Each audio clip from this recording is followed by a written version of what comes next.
Millennials, they've been all over Facebook expressing their opinions on the debate tomorrow night, and the issues that matter most to them might surprise you. Ling is at the debate headquarters right now with more. Joe.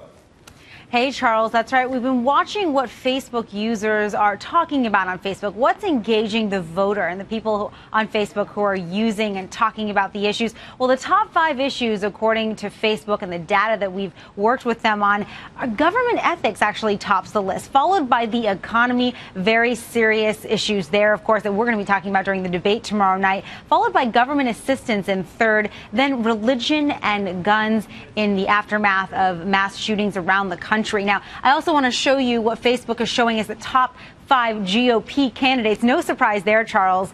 Donald Trump topping the list, followed by Ben Carson, Ted Cruz, Jeb Bush, and then Rand Paul. But you'll be interested to know of the top 5 overall candidates, including the Democrats. Cruz has cracked the top 5 for the first time, especially after coming out of that debate a couple of weeks ago. So we expect to see him really trying to fire some fireworks off tomorrow night.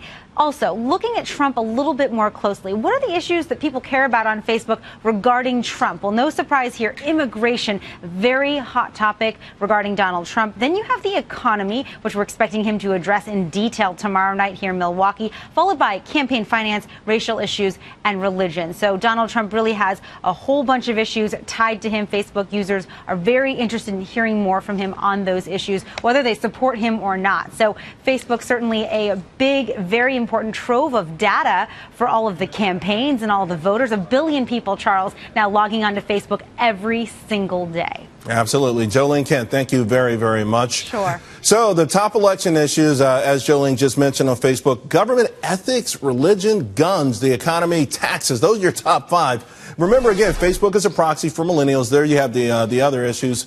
So what does this mean for candidates who might have the edge in these? Joining me now for this millennial talk is Stirk anchor Kirsten Haglin and WPA Research Vice President Lisa Booth. Ladies, thanks for joining. I was shocked when I heard that these were the things, particularly, I guess, government ethics. What candidate do you think benefits most from this, Kirsten, and how did that get to be number 1?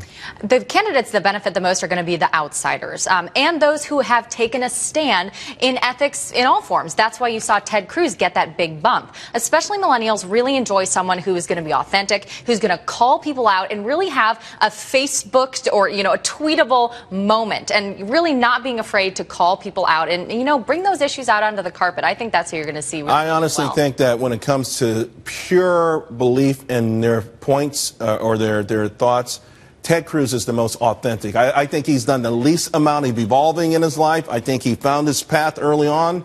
He's a very smart guy, and he's never wavered, even though it's made him unpopular, and he's having to dig his way out from the bottom, but he's got momentum right now.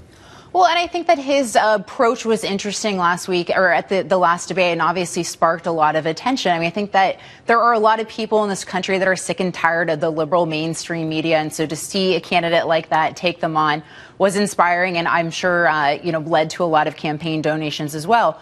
But for millennials specifically, I think tomorrow what would be really important is hearing about the economy, hearing about student loan debt. If you look, youth unemployment is in double digits right now, and the average student graduating. Do you want, though, Lisa, on that note, do you think that the millennials want to hear how that's going to be removed or lessened, or how they'll have the opportunity to get great jobs so they can pay it? Which one do they want? Do they want the government to take away that debt, or just give them an opportunity to find a job to pay it off? Well, I think it's important and incumbent upon these candidates to be able to differentiate between the two, because if you look at the recent study from the Federal Reserve Bank of New York, they indicated that for every $3 that the federal government pumps into the system, that school tuition rates increased by $2. Oh, there's no doubt that government shouldn't have got involved in the first place. But I guess what I'm curious about is, who will a millennial vote for? Will they say, hey, I'll vote for the person that will create an atmosphere where I can get a great job and pay off the loan myself, or I'll vote for the person that promises to cut my loan in half or take the whole thing away?